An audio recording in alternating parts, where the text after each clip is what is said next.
Magandang araw sa lahat.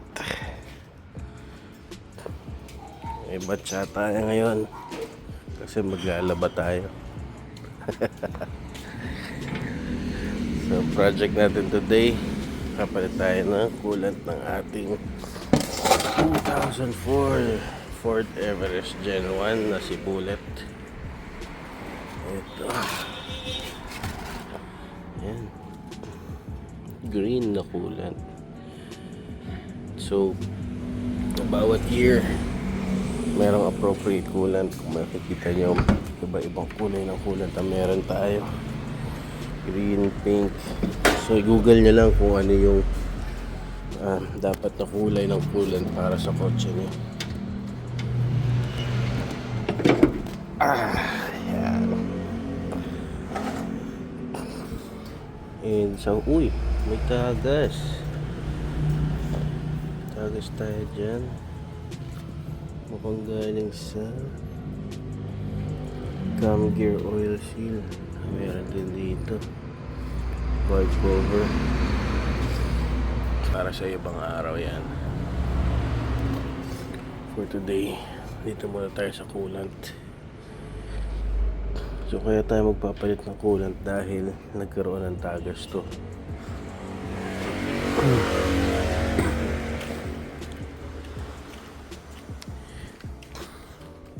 Nagpalit tayo ng coolant hose. Kaya tubig muna yung ginamit ko para makita natin kung may tagas pa. Ito yung hose na pinalitan natin ng hindi okay naman siya. Wala naman siyang tagas kaya pwede natin siyang palitan ng coolant para hindi sayang yung coolant. Tubig lang yung pan-testing muna natin. So meron siyang clip doon sa ilalim. Yan, tatanggalin lang natin yan. Hugot yung hose tapos drain.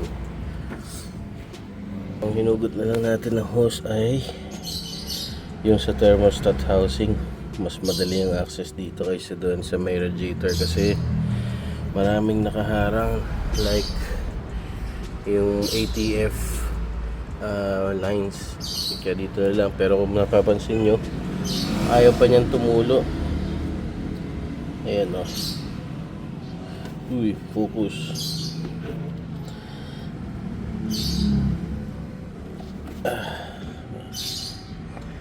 Ayan, kung papansin nyo, ayaw pa niyang tumulo dahil pag binuksan nyo tong radiator cap, saka lang siya agos. Daming laman yan, puno yan. Buksan natin radiator cap. Yan. Diba? So hindi siya super clear, may green pa siya, may mga tira pa siya ng coolant. Kaya lagi nyong sasahurin yan, huwag nyo itatapon sa kanal dahil toxic yan sa environment. Mga chemical nyan diretso yan sa mga bodies of water. Kung wala kayong tapunan na proper, dali nyo sa mga gasoline stations. Kaya pwede nila itapon yan para sa inyo. So may thermostat to, kaya hintayin natin siya ng matagal para mag totally drain. Ang thermostat pag malamig sarado, pero sa gilid niya merong butas doon na maliit para makadaan yung coolant. And kahit sarado yung thermostat, pwede tayo mag-change ng coolant. Maglilit doon, dahan-dahan nga lang. Kita nyo ganyan, pabagal lang. So ako, itong thermostat na to medyo mahirap i-access yan. Kailangan mo na sobrang habang extension at papunta sa baba. Kaya hintayin na lang natin. Tapos i-bleed natin ang maayos to para walang hangin sa cooling system. Nakaka-overheat kasi pagka meron kayong maraming hangin sa cooling system. Check natin ang radiator cap. Okay. Hindi naman siya sobrang dumi yung may milkshake dito. So good pa naman yung ating cooling system. Ano lang to? Federal Mogul. Maganda siyang brand. Check nyo kung umaangat pa to. So yan. Umaangat naman yan, diba? So yan, para dyan yung return natin. Kasi pagka mainit na yung cooling system natin, tutulak niya yan. Yan, tulak. Pag natulak niya yan, yung sobrang coolant or yung, yan, pupunta yan dito sa reservoir. Kaya yung iba makikita nyo, meron siyang linya na low and high. So hanggang sagad lang dito dapat yung coolant nyo para pag nag-expand yung coolant or nag-overflow, meron pa siyang space. Makikita nyo yan pag nandito yung coolant nyo. Pag mainit na yung makina nyo, mas mataas yung level niya. Tapos pag malamig naman yung makina nyo, magkakaroon na ng negative pressure or vacuum dito sa cooling system nyo. Babalik naman ngayon yung sobrang coolant papunta sa cooling system from reservoir dito. Yan, bababayan na ganun since may vacuum dito sa area na to. Bababayan and babalik yung coolant. Okay, tayo na lang natin itong matapos mag-drain. Then salin na natin ang ating green coolant. So habang naghihintay tayo na matapos yan, since nakabukas na yung hood nyo, check na kayo ng mga bagay-bagay. Okay, check yung belt. Ito, kailangan na itong maayos kasi lata lang ito ng condensed milk eh. So tumatagas dito yan, yung langis sa intake natin. Ano pa ito, uy, itim na, kailangan natin palitan to. So lista lang natin yan, mga wiring, baka nginat-ngat ng daga. Ito yung tagas natin kanina, nakita natin, baka cam gear oil seal or valve cover gasket. Napakadumi niyan pagka hinayaan nyo. Tatagas lang yan papunta sa baba, tuloy-tuloy. Sobrang dumi sa makina. Mga turbo hose, mga tagas, injection pump, wala naman tagas. Okay, TF dipstick. So visually, ayun pa pala yan, potential na tagas ng aircon. Hindi ko yan masyadong napapansin dahil pag naka-on yung aircon, sobrang pawis yan, pawis na pawis sa lamig yan. Kaya inisip ko baka mamaya basa lang yun doon, tapos naalikabukan, mag-iipon talaga yan dyan. Pero nung hinawakan kasi natin parang langis eh. Ayan para siyang langis. Kaya ayan, dito din. Kaya hindi ko sigurado kung dahil lang ba nagpapawis yan pag naka-aircon or tagas talaga yan. Check natin.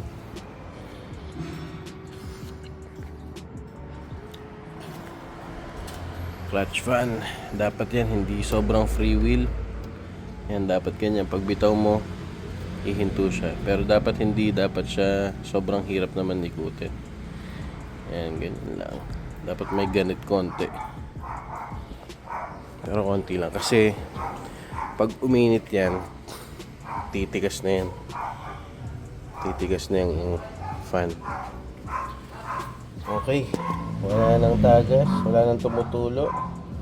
Oh, eto pa pala, steering gearbox.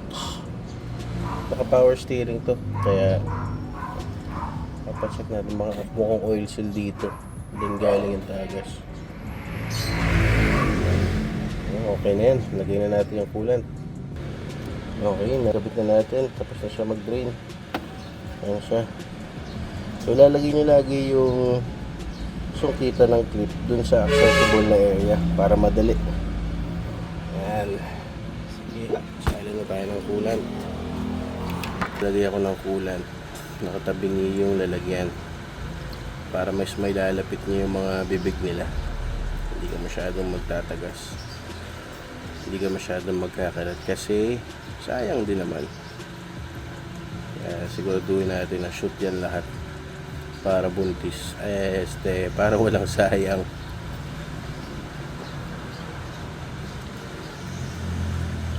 Pag napuno nyo na yan ang dugo ng alien, gagawin na natin yan yung tinatawag na cooling system burping or cooling system bleeding, kung saan i-start natin yung makina tapos hayaan natin mag-circulate yung dugo ng alien ng ilang minuto. Hintayin natin magbukas yung thermostat, sigurado tayong walang hangin. Ayan o, sinipsip na agad yung dugo ng alien. So magsasalin lang tayo na magsasalin. Kung meron kayo ng burping device, yung parang funnel or na yun, pero pwede naman na tayo mag-bleed ng dito lang. Maintain lang natin yung level dito siguro, yan, para hindi siya umapaw. Dagdag tip din pala, kung mag-bleeding kayo at wala kayong funnel, iangat nyo lang to. Tingnan nyo, pag inangat ko to, pababa na yan. Diba? Hindi siya masyadong aapaw kasi yung kulan pupunta dyan sa may butas yan, ayun o, pupunta dito. Ayan, parang di sayang, nag-bleed lang naman na tayo. And ayoko din na tumatagas yung kulan, tumapaw dito kasi yun nga, ayan o, parang ganyan o. Tayo under the hood, mag-aalap tayo ng mga tagas, tapos makikita mo yung ganyan, nagmamansya kasi yan eh. Makakalain mo ngayon na merong leak yung cooling system mo. So pagka may ganyan ka nakita, punasan mo or buhusan mo para hindi ka makakapag misdiagnose. Ayan, meron pa dito. Diba mukha siyang tagas ng radiator, pero hindi. Galing lang siya sa pag nag-bleed.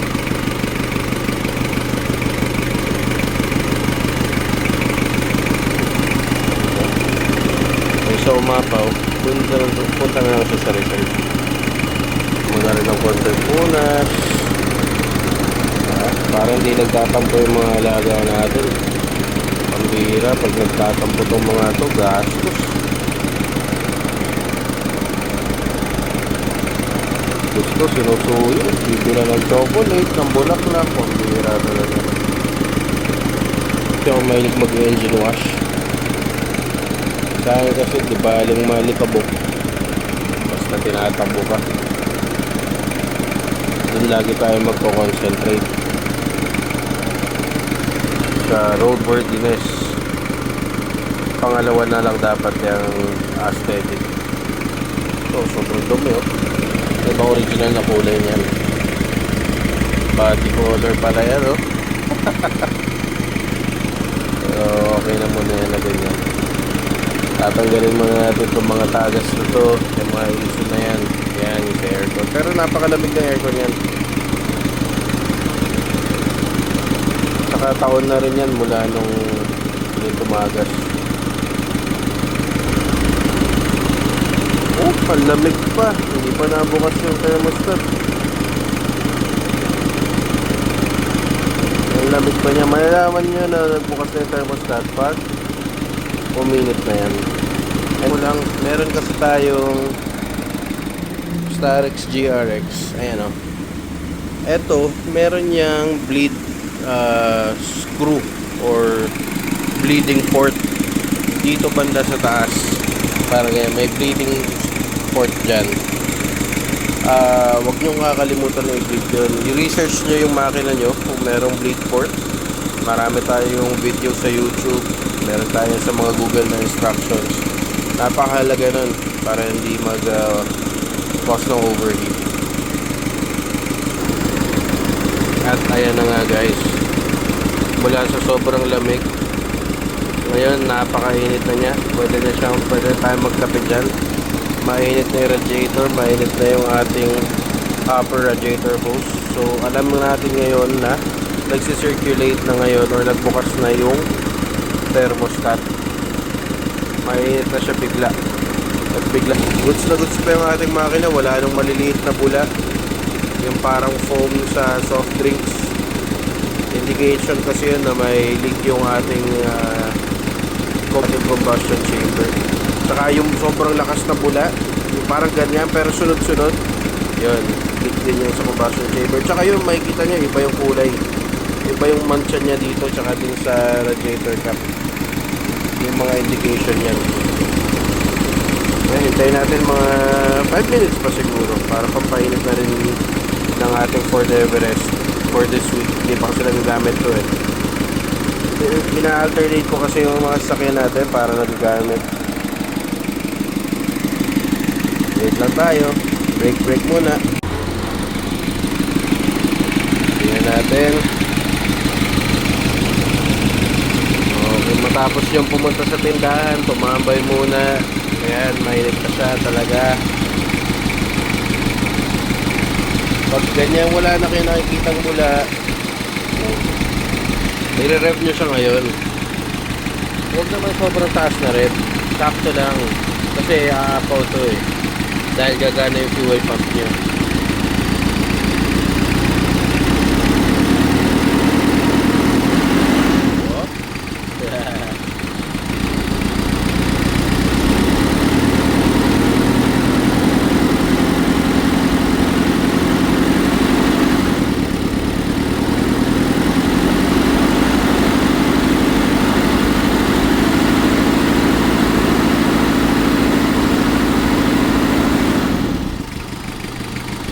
Lagyan pa natin ang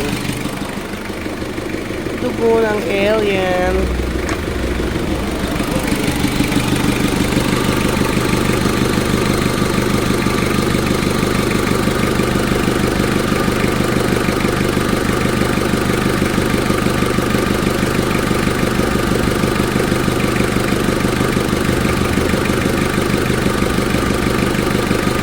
Marami-rami ng bawas. Sabihin, dami niya talagang hangin kanina. At ang kalat ko magbuhos ko. Punasin natin. Parang dito kong tagas. Dahan-dahan sa pagpunas. Dahil baka kainin ng clutch pa ng inyong basahan. Sarap natin sa ulit.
Wala nang bubbles tayo nakikita. Silip-sip lang siya ulit kaya bumaba. At makikita nyo naman na umikot talaga yung coolant. Sobrang init na yan, umuusok-usok na yan. Sabihin, okay na tayo sa ating cooling system. Pwede natin ito ibalik. Dahan-dahan baka umapaw.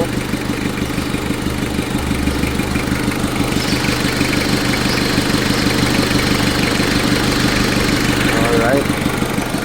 Tapos syempre pupunasan natin yung mga sobrang coolant. Para pag angat natin ang hood next time, hindi natin siya mapagkakamalan na coolant leak. Nasarado na natin to. Ito, pinlash na natin to, hindi natin na-videoan. Tatanggalin nyo lang to, dalawa, may isa sa baba. Tanggalin nyo yung laman na tubig, balik nyo, lagyan nyo ng coolant. Make sure nasa level lang siya ng height. Ayan. Ayun lang. Salamat sa panonood at good luck sa mga magdi-DIY. Enjoy!